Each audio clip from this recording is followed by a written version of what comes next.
এখন আমি আলোচনা করব কেন সুভাষচন্দ্র আরও জন্মাচ্ছেন। সুভাষচন্দ্রের উপরে ইকবালের প্রভাব তো আমি আলোচনা করেছি। এখন আমি পূর্বাপর দুইজনকে আলোচনা করব। একজন হলেন এমএন রায় এবং তিনি হলেন সুভাষের আগে এবং পরে আরেকজন হলো শিবনারায়ণ রায়। তো এমএন রায়ের জীবনী আপনি ইসে পাবেন না, ইউটিউবে তেমন একটা পাবেন না। বাংলায়, উত্তর ভারতের হিন্দিতে প্রচুর আছে এমএন রায়, কিন্তু বাংলায় পাবেন না। আর শিবনারায়ণ রায়ের উপরেও পাবেন না, কারণ এই দুজন রবীন্দ্র ভক্ত না, এরা ইকবাল ভক্ত। বোঝা উচিত শিবনারায়ণ রায় এবং এমএন রায় কতখানি ইকবাল ভক্ত, সেগুলো আমি আলোচনা করলে বুঝতে পারবেন। এবং সুভাষের জীবনী যারা পড়েছেন, শুনে না, যারা পড়েছেন তারা জানেন যে সুভাষচন্দ্রের মানসিক গঠন কিন্তু রবীন্দ্রনাথের সাথে মিলে না। সুভাষচন্দ্র উড়িষ্যায় তার জন্ম এবং উড়িষ্যায় তার পড়াশোনা রেভেনশা কলেজে, যে কটকে 1921 সালে মানে মহাত্মা গান্ধী রবীন্দ্রনাথের গুরু হলে গিয়া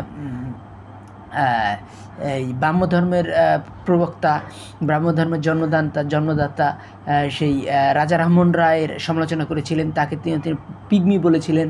এবং ভারতীয় জাতীয়তাবাদের অন্যতম প্রবক্তা যা এই তিলককেও পিগমি বলেছিলেন। কাদের তুলনায়? ইসলাম প্রভাবিত সেই সব যারা হলো গিয়া মধ্যযুগে যারা আসছিলেন, তারা হলেন গিয়া এই দাদু কবি নানকের তুলনায়।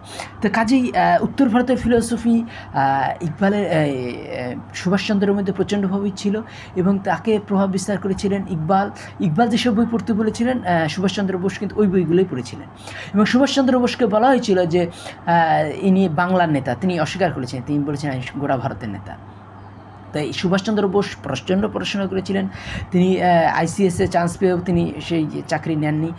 তিনি তার বড় ভাই ছিলেন নামকরা ব্যারিস্টার, তিনি হলেন গিয়ে শরৎচন্দ্র বোস। তো সুভাষ বোসকে বুঝতে গেলে আরও দুজনকে বুঝতে হবে। তিনি হলেন এমএন রায়। সুভাষচন্দ্র বোসের 10 বছর আগে এমএন রায় জন্মেছিলেন। সুভাষচন্দ্র বোস জন্মেছিলেন 1897 সালে, আর তিনি জন্মেছিলেন 1887 সালে এমএন রায়। তো এমএন রায় মূল সূত্র ছিল 3টা। একটা হলো গিয়া রিজন, রোমান্টিসিজম এবং রেভলিউশন। তো এটা কিন্তু ইকবালেরও থিওরি। ইকবাল কিন্তু বারবার বলতেন যে, যেমন ইকবালের একটা লাইন ছিল, সেটা হলো গিয়া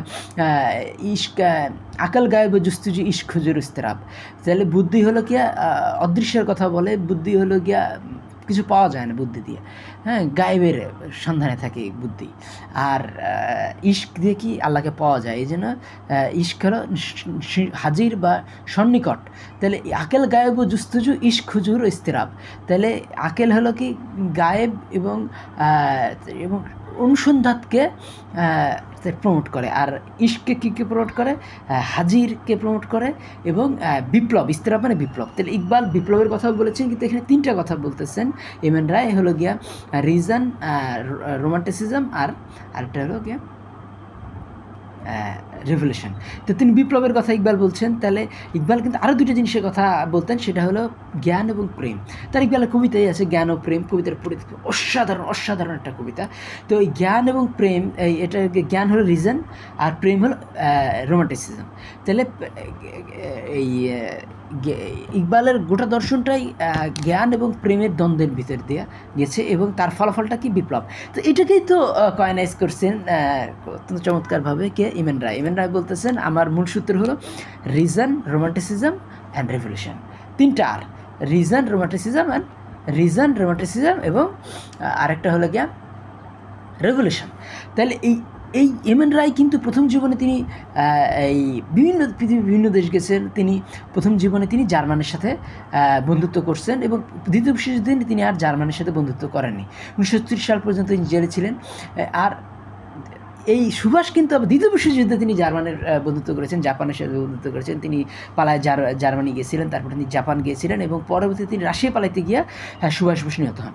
তো এই সুভাষ বোসের পরেও কিন্তু ইকবালের প্রভাব ছিল, এমএন রায়ের পরে ইকবালের প্রভাব ছিল। আমি দেখাইলাম যে এই ইকবালের যে সূত্র, আর ইকবাল কিন্তু তাদের আরও বড়।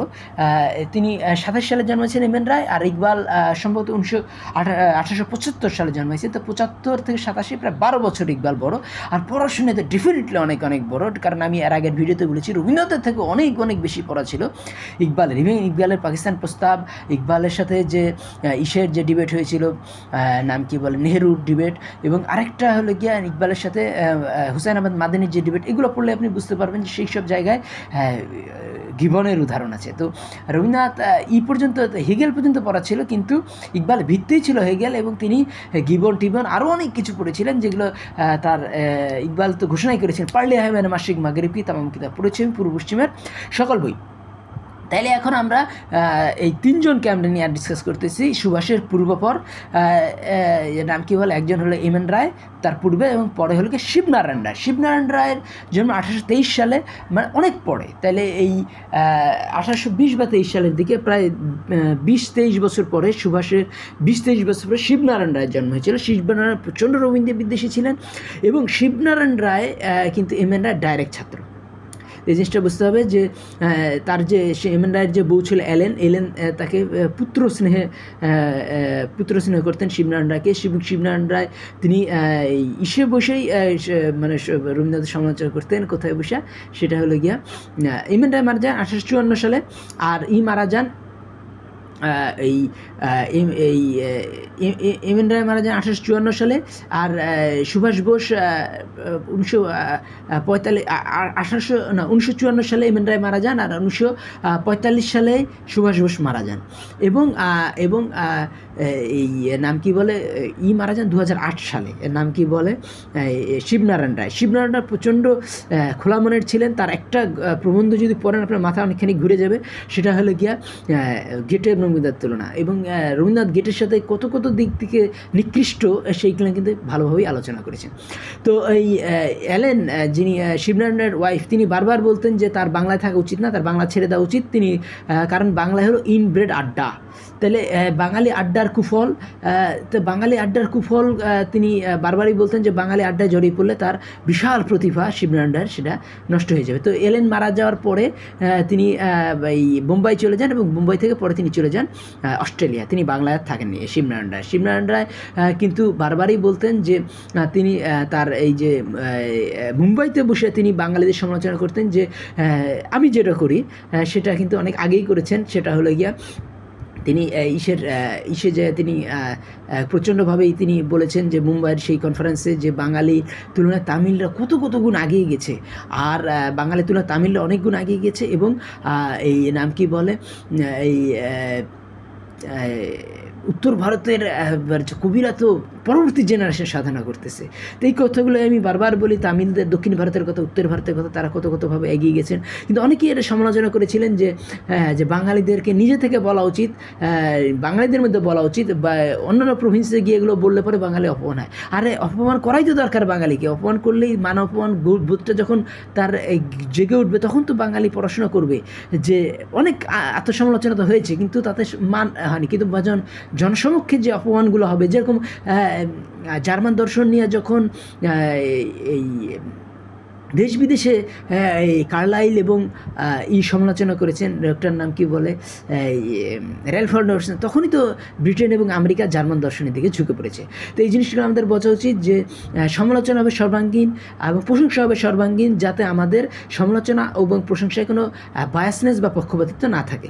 তো এই এম এন রায় কিন্তু প্রচণ্ডভাবেই রবীন্দ্রনাথের সমালোচনা করে প্রবন্ধ লিখেছে। তিনি প্রথম দিকে শান্তিনিকেতনে বসেই শান্তিনিকেতনে রবীন্দ্রনাথের সমালোচনা করতেন। তারপরে তিনি চলে গেলেন বোম্বাই, এবং তিনি চলে গেলেন কোথায়, বোম্বাই থেকে চলে গেলেন তিনি এই নাম কি বলে, ওই অস্ট্রেলিয়াতে। তো অস্ট্রেলিয়াতে তিনি যখন রিটায়ার করলেন, তারপরে তিনি আবার শান্তিনিকেতনে ফেরত আসেন, এবং তিনি 2008 সালে শান্তিনিকেতনেই মারা যান। তাহলে এই জিনিসগুলো বুঝতে পেরেছি, তাদের সমালোচনার মধ্যে অনেক যুক্তি ছিল বলেই তারা শান্তিনিকেতনে আবার এসে চাকরি করতে পেয়েছেন। যৌবনেই তিনি রবীন্দ্রনাথের সমালোচনা করেছিলেন, গেটের তুলনায় রবীন্দ্রনাথ কত কত দিকে নিকৃষ্ট সেগুলো আলোচনা করেছিলেন। কাজেই আমাদেরকে এই বাঙালি আড্ডার বিরুদ্ধে দাঁড়াতে হবে, এই নাম কি বলে, আর এই তিনজনের জীবনে আলোচনা করতে হবে। সেটা হলো গিয়া এম এন রায়, এবং তাকে এম এন রায়ের গ্রুপকে বলা হতো র্যাডিক্যাল হিউম্যানিস্ট। এবং বাঙালি আড্ডা যাদের ক্ষতি করতে পারেনি, তারা এই তিনজন হলেন গিয়া, একজন হলেন গিয়া এম এন রায়, একজন হলেন গিয়া নাম কি বলে, সুভাষ বোস এবং আরেকজন হলেন গিয়া শিবনারায়ণ রায়। এই তিনজনই ব্যাপক পড়াশোনা ছিল এবং আমরা বাঙালি আড্ডা থেকে দূরে থাকবো। সেটা হলো গিয়া এই তিনজনের জীবনী পড়লে বাঙালিদের এই যে দোষগুলা, বাঙালি আড্ডা থেকে দূরে থাকতে পারবো। আর আমরা বাঙালি তখন কসমোপলিটান হয়ে উঠবে। বাংলাতে আবার সুভাষ বোসের মতো নেতা জন্মাবে, বা বাঙালিদের মধ্যে আবার সুভাষ বোসের মতো নেতৃত্ব দেখা দেবে। আমার কথাগুলো ভালো লাগলে আমার চ্যানেল সাবস্ক্রাইব করুন, লাইক বাটন ক্লিক করুন। ধন্যবাদ।